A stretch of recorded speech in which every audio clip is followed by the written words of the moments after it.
Bung Karno galau. Ia menghitung jika sampai terjadi peperangan, secara matematis tidak akan mungkin bisa mengalahkan sekutu. Persenjataan mereka jauh lebih lengkap, dan keahlian militernya lebih memadai. Atas saran Jenderal Besar Sudirman, Bung Karno diminta mengirim utusan khusus kepada Roisul Akbar Nahdlatul Ulama, Hadratus Syekh Kiai Haji Hashim Asy'ari di Pondok Pesantren Tebu Ireng, Jombang. Tujuannya meminta fatwa Kiai Hashim tentang hukumnya berjihad membela negara yang notabene bukan negara Islam seperti Indonesia.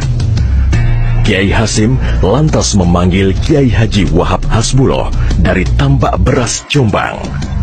Kiai Wahab diminta mengumpulkan ketua-ketua NU se-Jawa dan Madura untuk membahas persoalan ini.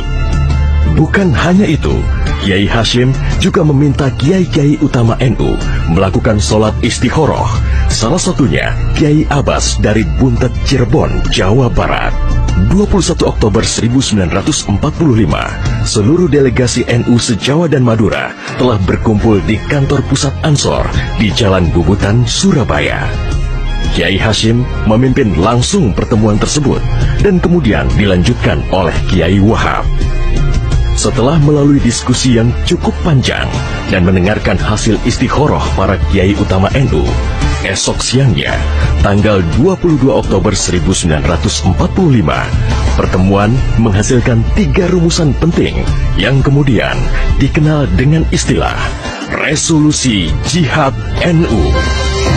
Pertama, setiap muslim, tua, muda, dan miskin sekalipun, wajib memerangi orang kafir yang merintangi kemerdekaan Indonesia. Kedua, pejuang yang mati dalam membela kemerdekaan Indonesia layak dianggap syuhada. Ketiga, warga yang memihak kepada Belanda dianggap memecah belah persatuan dan oleh karena itu harus dihukum mati. Dokumen resolusi jihad ditulis dalam huruf Arab Jawa atau pegon, ditandatangani Kiai Haji Hashim Asy'ari, disebarluaskan ke jaringan pesantren, tak terkecuali kepada komandan-komandan Laskar Hizbullah dan Sabilillah di seluruh penjuru Jawa dan Madura. Dokumen resolusi jihad juga dimuat di sejumlah media massa pergerakan masa itu.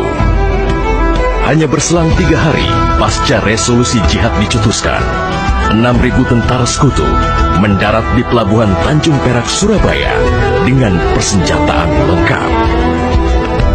Mendengar kedatangan pasukan penjajah, ribuan santri dan kiai dari penjuru Jawa Timur bergerak menuju Surabaya. Situasi pun terus memanas dan cenderung tak terkendali. Resolusi jihad NU telah memompa semangat perlawanan rakyat dan memicu terjadinya pertempuran hebat selama 3 hari di Surabaya, tanggal 27, 28, dan 29 Oktober 1945. Tentara Inggris kewalahan menghadapi perlawanan rakyat Jawa Timur. Mereka lantas mendatangkan Bung Karno ke Surabaya untuk diajak berunding melakukan gencatan senjata. Pagi hari tanggal 30 Oktober, gencatan senjata ditandatangani pemerintah Indonesia dan Inggris. Namun, sore harinya terjadi insiden di Jembatan Merah yang menewaskan orang nomor 1 tentara Inggris di Surabaya, Jenderal Malabi. Gencatan senjata pun langsung berakhir. Pengganti Malabi, Jenderal Robert Munser, mengultimatum Laskar Pejuang dan tentara Indonesia agar menyerahkan senjata kepada Inggris paling lambat 10 November 1945. Jika tidak, Inggris mengancam akan membumi hanguskan Surabaya.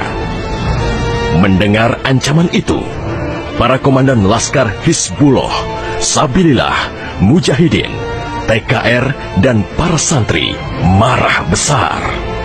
Seorang pemuda bernama Sutomo atau yang dikenal dengan Bung Tomo sowan kepada Kiai Hashim. Ia meminta izin kepada Kiai Hashim untuk menyiarkan dan menyebarluaskan resolusi jihad melalui radio. Bismillahirrahmanirrahim. Merdeka! Saudara-saudara penduduk kota Surabaya,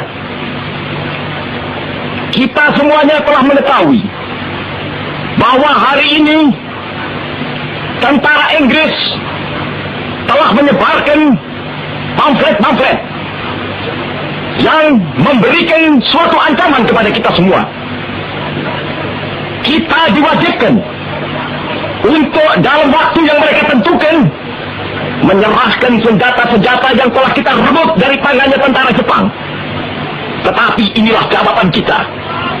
Selama banteng-banteng Indonesia masih mempunyai darah merah yang dapat membuat setarik kain putih, merah dan putih, maka selama itu tidak akan kita mau menyerah kepada siapapun juga.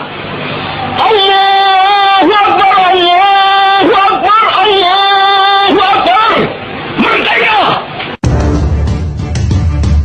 Pertempuran 10 November membuat malu tentara Inggris. Target mereka menguasai Surabaya dalam waktu 3 hari tak terbukti. Bahkan di hari yang kedua, Inggris kehilangan Jenderal Robert Munser. Artinya, dalam 1 bulan menghadapi arek-arek Surabaya, mereka sudah kehilangan 2 jenderal terbaiknya. Perang Surabaya berlangsung selama 3 minggu. Takbir dan pekik merdeka menggema selama pertempuran berlangsung.